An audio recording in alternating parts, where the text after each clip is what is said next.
We begin tonight with our top story. Governor Patrick Morrisey is looking to revitalize West Virginia's horse racing industry after signing Senate Bill 1060 into law today.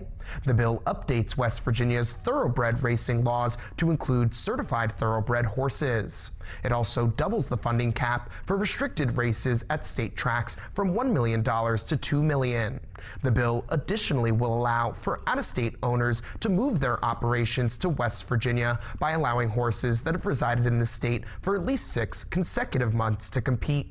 It will also ensure that a larger portion of wagering funds from races is reinvested directly into the state's Thoroughbred Development Fund. The bill will take effect on June 7th.